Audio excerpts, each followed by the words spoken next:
పరుచూరి గోపాలకృష్ణ పాఠాలను పలుకులను అనుసరించండి. కొత్త పలుకుల కోసం, కొత్త పాఠాల కోసం పక్కనే ఉన్న గంటను నొక్కండి. నమస్కారం. పరుచూరి పాఠాలకు నా విద్యార్థులకు స్వాగతం.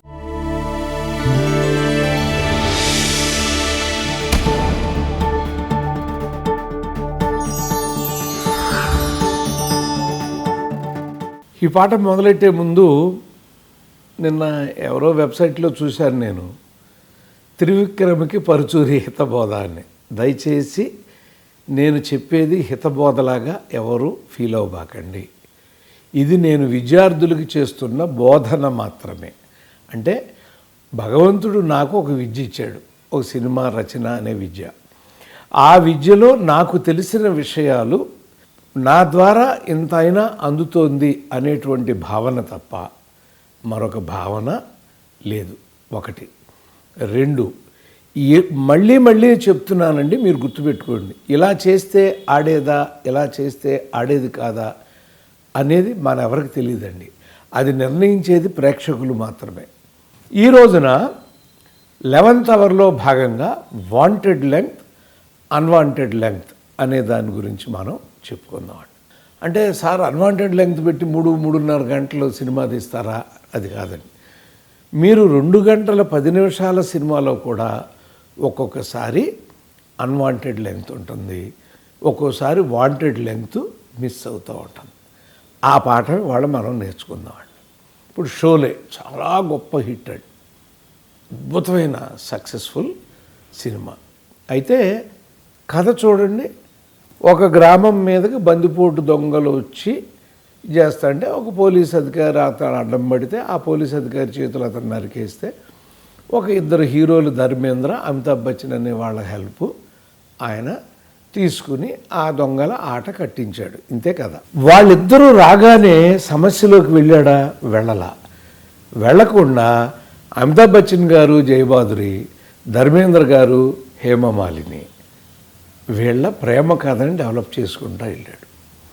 అంటే సినిమాలో ప్రేమ కథ ఒక్కొక్కసారి అడ్డవుతుంది, ఒక్కోసారి అవసరం అవుతుంది. ఎందుకని? వాళ్ళు రాగానే వాళ్ళని కొట్టేస్తే కథ అయిపోయిందండి, డాక్యుమెంటరీ అయిపోతుంది అది. కాబట్టి అక్కడ పాత్రలన్నింటినీ కూడా మీరు డెవలప్ చేసుకుని చేశాడు. అలాగే అందులో సబ్ప్లాట్ కూడా ఉంటుందండి. ఈ ఊరి కోసం చచ్చిపోవటానికి అల్లా నాకు ఇంకో కొడుకుని ఇవ్వలేదంటాడు. ఇది సలీం జావేదుల టెక్నిక్ అండి.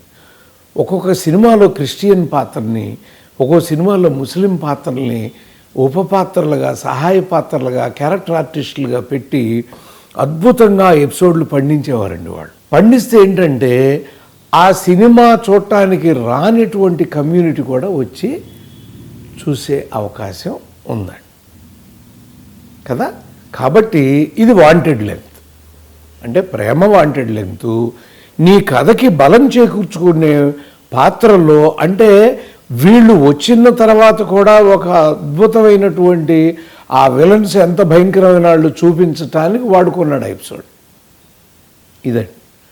అలాగే మేము డైరెక్ట్ చేసిన కాయరాజా కాయ్, అది మీకు యూట్యూబ్లో దొరుకుతుంది.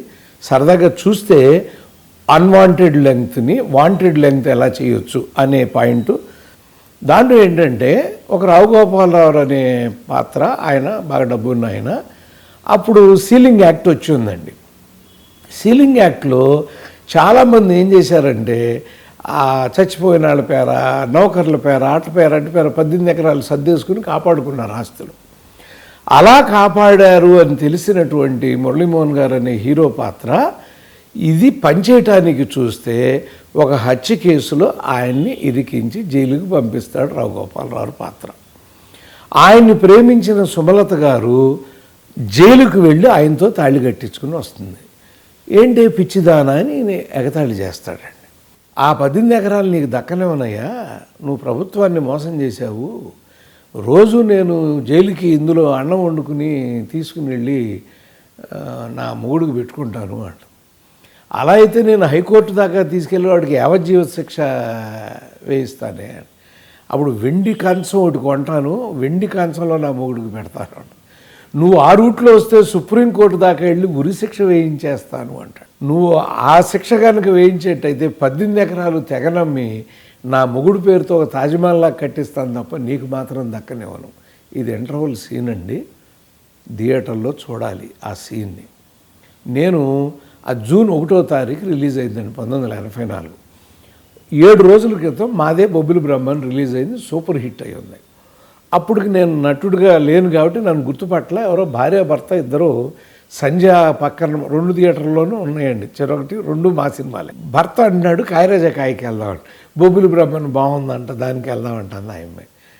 ఇది బాగుంది కదా, ఛానల్లో ఉంటుంది, అది ఉంటుందో లేదో, పరశురాల డైలాగులు బాగుంటాయి, అవి వెళ్ళి వెళ్దామంటున్నాడు ఆ భర్త. నేను నవ్వుకుంటున్నానండి, పక్కనే ఉన్నాను. నేను వెళ్ళి చూస్తే నిజంగా ఇంటర్వల్లో టు బీ ఫ్రాంక్ బల్లలెక్కి చప్పట్లు కొట్టారండి జనం. ఇప్పుడు మీకు ఒక పాయింట్ చెప్తున్నా. దీని తర్వాత what is the mood of the auditorium? Sumalatha గారి పాత్రకి రావు గోపాలరావు గారి పాత్రకి మధ్య ఏం వార్ జరుగుతుందని మంచి ఊపుతో ఇంటర్వల్లో లోపలికి వచ్చిన ఆడియన్స్కి 30 నిమిషాల పాటు చంద్రమోహన్ గారు తులసి గారి లవ్ కథని చెప్పేవాడు. మరి షోలేలో లవ్ కథ ఒప్పుకున్నారు కదండి, మరి ఇక్కడ ఎందుకు లవ్ కథ ఒప్పుకోరు అంటే, ఇక్కడ షోలేలో వాళ్ళకి తెలియదు ఇంకా ఆ కథ. వాళ్ళు వచ్చి ధర్మేంద్ర వాళ్ళు చూసిన తర్వాత కథ ప్రారంభమవుతుందండి. వాళ్ళు తెచ్చుకున్నాడు గ్రామ రక్షణ కోసం ఆయన, కాబట్టి లవ్ స్టోరీని యాక్సెప్ట్ చేశారంటే he has prepared the auditorium. ఈ పదం ఒకటి బాగా గుర్తుపెట్టుకోండి sir. Preparing the auditorium, mood of the auditorium. అంటే రాగానే వాళ్ళని చంపాలనేటువంటి ఆలోచనలో లేరు. ఎందుకు లేరు? అజ్ఞాతవాసిలో అతని తండ్రిని అతని తమ్ముడిని చంపారు కాబట్టి ప్రిపేర్ అయి ఉంటారు ఆడియన్స్. పవన్ కళ్యాణ్ గారి పాత్ర రాగానే వాళ్ళని చెడుగుడు ఆడుకుంటుందని. ఇక్కడ అలా లేరండి. ఎందుకంటే సంజీవ్ కుమార్ గారికి వాళ్ళకి మధ్య వాళ్ళు వచ్చి వాళ్ళు ఆ విషయం తెలుసుకునే దాంట్లో డెవలప్ చేశాడు ఆ కథను. ఇక్కడ కూడా ఏంటండి, రావు గోపాలరావు గారి పాత్రకి సుమలత పాత్రకి మధ్య వైరం ఏముందో చూడాలి అని జనం కోరుకుంటా. అంటే కరెక్ట్గా నేనే సాక్షినండి. 30వ నిమిషం వస్తాను సరిగ్గా ఎవరో ఒక పిల్లాడు అరిచాడండి అక్కడి నుంచి, వెండి పళ్ళెం ఏమైందిరా అన్నాడు. షాక్. ఇది మాకు తెలియదు అనుకోవద్దు.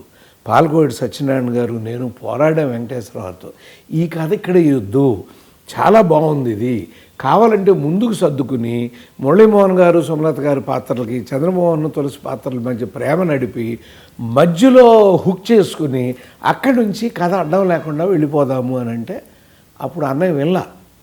కాబట్టి ఏమైందండి, అన్వాంటెడ్ లెంగ్త్ అయింది. అదే వాంటెడ్ లెంగ్త్ ఎప్పుడై ఉండేదండి, ముందు చెప్పేస్తే వాంటెడ్ లెంగ్త్. కథ ఏదైతే చూద్దామని ప్రేక్షకులు కోరుకుంటున్నారో అప్పుడు నువ్వు గనక వస్తే, ఇలాంటి కథ కనుక నువ్వు కనుక వేసేటైతే వాళ్ళు చూడరండి, దెబ్బతింటుంది, వాళ్ళ మూడ్ దెబ్బతింటుంది. అందుకని మూడ్ ఆఫ్ ది ఆడిటోరియం అని. అలాగే మేము రాసింది సమాధి కడుతున్నాం చందాలు ఇవ్వండి, పరశురాల వెంకటేశ్వరరావు రాసిన నాటకం అండి. 10,000 ప్రదర్శనలు జరిగి ఎక్కడికి వెళ్ళినా అన్ని ప్రైజులు అలా తుడిచిపెట్టుకు తెచ్చేవాడు అన్నయ్య. ఆయనకి చాలా చోట్ల స్టాండింగ్ ఓవేషన్ ఇచ్చేవారు. అంత గొప్ప కథ సినిమాగా దెబ్బతింది. ఎందుకు దెబ్బతిందంటే అందులో దళితుడికి రాజ్యాధికారం ఇవ్వాలి అనేటువంటి పాయింట్ని వదిలేసుకుని విజయచంద్ర గారు గౌతమ్ బుద్ధుడి పాత్ర బాగుంటుందండి. గౌతమ్ బుద్ధుడి కథ మీరు మరి 30 నిమిషాలు ఉందో ఎంత ఉందో నాకు దొరకల. సినిమా చాలా పెద్ద లెంగ్త్ ఉంటుందండి, ఎన్నో నిమిషాలు ఉంది. డిస్టర్బ్ అయిపోయారండి ఆడిటోరియం. మేము బెజవాడలో థియేటర్లో చూస్తున్నాం దాన్ని. అంటే మరి గౌతమ్ బుద్ధుడు మహానుభావుడు, ఆయన కథ చూడాలనిపిస్తుందండి, కానీ ఇక్కడ చూడాలనిపించదండి. అందుకే అది అన్వాంటెడ్ లెంగ్త్. అది వాంటెడ్ లెంగ్త్ ఇక్కడ చేయలేము అసలు. మహా అయితే మీరు చేయదలుచుకుంటే విజయచంద్ర గారి కోసం గౌతమ బుద్ధుడి మీద 3 నిమిషాలు పాట పెట్టేసి వార్షికోత్సవం, కాలేజీ వార్షికోత్సవం జరిగిందని వెళ్ళిపోతే పట్టించుకునేవారు కదా. కాబట్టి అన్వాంటెడ్ లెంగ్త్. ఇప్పుడు అత్తారింటికి దారేది, దానిలో అద్భుతంగా థియేటర్ అల్లకల్లోలంగా ఎంజాయ్ చేసిన పార్టు బ్రహ్మానందం గారి అహల్య ఎపిసోడ్ అండి. అదే ఎపిసోడ్ ఆళ్ళుమారి నవ్విస్తానే ఉన్నాడండి. కానీ అది వాంటెడ్ లెంగ్తా అన్వాంటెడ్ లెంగ్తా అంటే వాంటెడ్ లెంగ్త్ కాదు అని అనిపిస్తుంది కానండి, బ్రహ్మానందం గారి పాత్ర ఆ అత్తని వాళ్ళ ఇంటి నుంచి వెళ్ళి అతను వచ్చినప్పుడు చూడండి, చాలా అలా ₹1,00,000 ఇసురుతా చాలా పొగరబోతానంగా ఆ పాత్ర బిహేవ్ చేస్తుంది.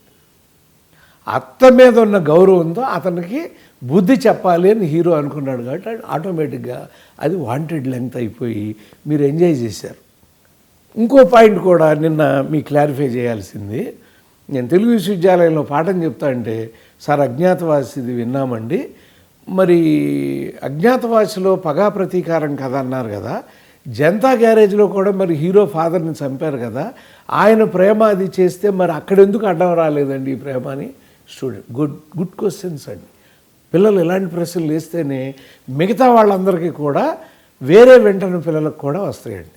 ఎస్, ఇక్కడ డైరెక్ట్గా పవన్ కళ్యాణ్ గారి పాత్రకి వాళ్ళ నాన్నగారిని సోదరుడిని చంపారని తెలిసి వచ్చాడు కాబట్టి మూడవది ఆడిటోరియం ఏంటి, ఆయన వీళ్ళతో చెడుగుడు ఆడతాడు అని. కానీ ఇక్కడ పసిపిల్లాడుగా ఉన్నటువంటి జనతా గ్యారేజ్ హీరో యొక్క తండ్రిని చంపితే అది తెలియకుండా మేనమావను దూరంగా తీసుకెళ్ళి పెంచేశాడు.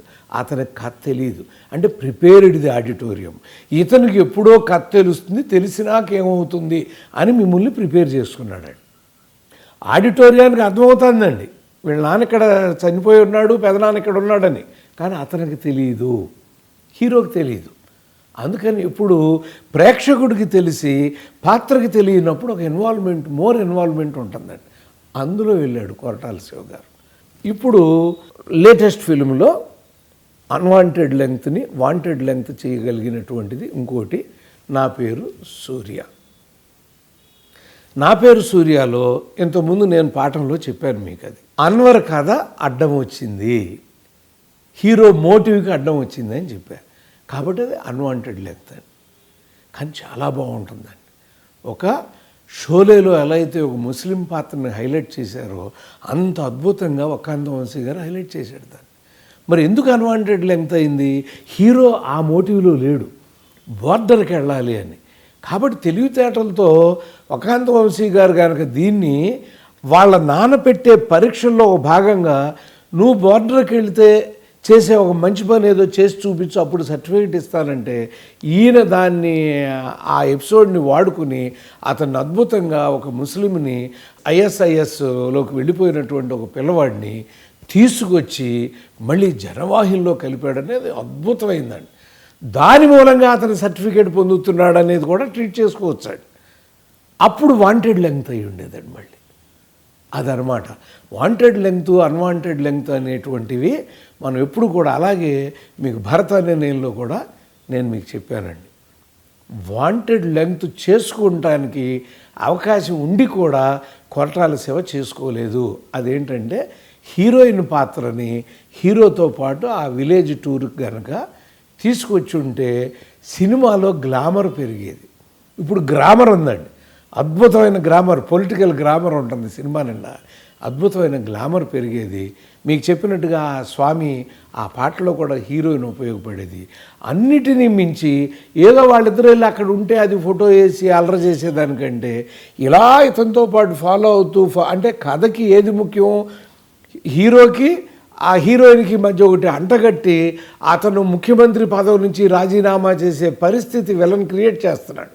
దానికి అద్భుతంగా లాక్ అయి ఉండేదండి ఈ ఎపిసోడ్. కనుక మీరు ఇలా తీసుకొచ్చి ఉండి ఆ అమ్మాయి ఇతను కలిపి ఒక గెస్ట్ హౌస్లో ఆ రాత్రి లోపల పడుకుని ఉన్నట్టయితే ఈ షాట్లు వేసి ఒక ఇట్లా ఉండొచ్చా అని చెప్పి కనుక అల్లరి చేసి ఉంటే ఇంకా బలం చేకూరుండేది.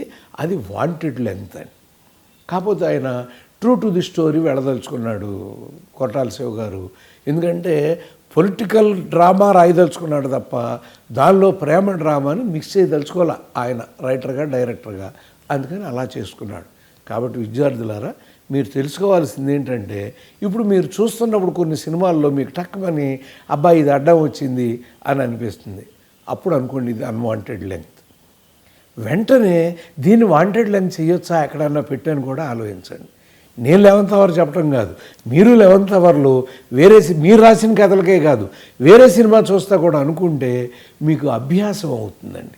అభ్యాసము కూసు విద్య అన్నారు పెద్దలు. అంటే నువ్వు అభ్యాసం చేయగా నీకు అద్భుతమైన విద్య వచ్చేస్తుంది. ప్రతి సినిమాని చూస్తా ఇందులో వాంటెడ్ లెంగ్త్ ఉందా, అన్వాంటెడ్ లెంగ్త్ ఉందా, వాంటెడ్ లెంగ్త్ ఎంత లెంగ్త్ ఉంది, అన్వాంటెడ్ లెంగ్త్ ఎంత ఉంది, దీన్ని ఎలా కట్ చేసేయచ్చు లేదా దీన్ని ఎలా చేంజ్ చేసేయచ్చు అనేది మీరు నేర్చుకోవాలనే ఈరోజు ఈ పాఠం చెప్పాను. నమస్కారం. ఎవరుకున్నారు ఎంత డబ్బు పెట్టి తెచ్చామో తెలుసు. ఆడపిల్ల కాబట్టి ఇంత భయంకరమైన విలలు ఈ అమ్మాయిని ఏం చేస్తారో అని భయంతో నడిచినట్టుందయ్యా. సింహాద్రి చేసిన హీరో